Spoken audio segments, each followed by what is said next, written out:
A Die Hard Christmas, the illustrated holiday classic, written by Doogie Horner and illustrated by J.J. Harrison. 'Twas the night before Christmas, and up in the tower, everyone was partying except one wallflower. John McClane missed his wife. Things just weren't the same since Holly had moved west and changed her last name. He tried to win her back, but still she said no, while unbeknownst to them, there was trouble below. A truck had pulled up, and who should disembark but 14 men whose intentions were dark. They spoke not a word and unloaded big crates. They cut the phone lines and locked all the gates. Carl swept the ground floor, shooting every guard dead, while visions of bearer bonds danced in his head. John took off his shoes, making fists with his toes. It actually worked. Well, what do you know? When out in the lobby there arose such a clatter, he sprung to the door to see what was the matter. When what to his wandering eyes should appear, holy crap, there are terrorists here. John hid under a table where no one could see and watched Hans question Mr. Takagi. I'm going to count to 3. There will not be a 4. Give me the codes to open the vault door. I don't know the codes, so go ahead and shoot. Okay, said Hans Gruber, and ruined Takagi's suit. John tried to call the cops by pulling an alarm, but instead called the bad guys who tried to cause him harm. But John killed Tony, who had very small feet, and sent him to the terrorists as a Yuletide treat. He put a Santa hat on the German, and eyes all aglow wrote, "Now I have a machine gun, ho, ho, ho."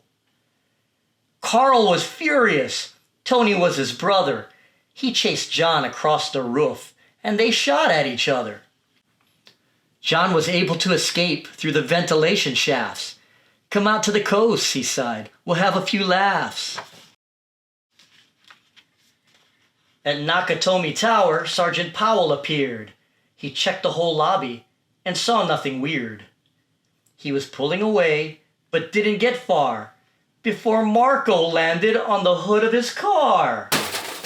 Powell drove away backwards, screaming in fright. "Welcome to the party, pal," John yelled with delight. More police arrived and the FBI and a SWAT team, but Hans didn't mind. It was all part of his scheme. More rapid than eagles, his henchmen they came, and he radioed and shouted and called them by name. Now Eddie, now James, now Franco, now Uli, on Fritz and on Carl, hair long and unruly. They shot the SWAT tank with a surface-to-air missile and knocked it away like the down of a thistle. Now John McClane was angry indeed. He blew up 2 terrorists and called them jerkweed. Ellis told Hans, "Bubby, I'm your white knight." Hans shot him dead, giving the hostages a fright. Hans went to go check on the explosives fuse and saw that poor John wasn't wearing any shoes. John fled from Carl and Hans, but alas, he had to run barefoot over sharp, broken glass. His feet, how they hurt, his soles oh so bloody. John crawled to the bathroom and called his good buddy. John was weary and ready to throw in the towel until he got a pep talk from Sergeant Al Powell. Powell was chubby and plump, a right jolly old cop, and he trusted the cowboy in the tattered tank top.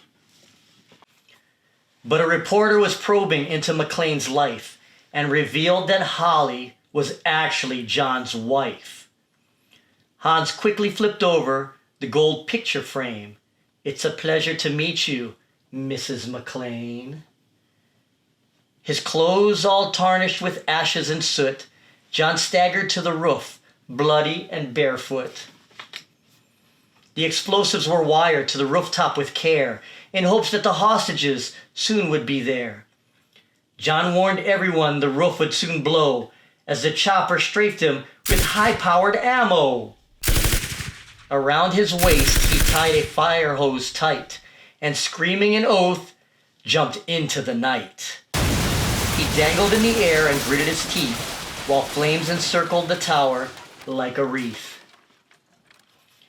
Fiercely fighting his way back inside, John yelled out, "Hans!" He was done trying to hide. He limped to the vault like an old man on crutches, only to find Holly in his filthy clutches. John dropped his gun, put his hands on his head. It seemed he and Holly soon would be dead. But with a secret gun taped to his back, John shot Hans in a surprise attack. Hans fell out the window, still holding Holly's arm, and slowly, deliberately raised his firearm. The tenacious villain held on by his nails, till John unhooked Holly's watch and said, "Happy trails!" Bearer bonds fluttered like fresh fallen snow as Holly embraced her blood-spattered bow. So Merry Christmas to all, be kind to one another, and most of all, yippee-ki-yay!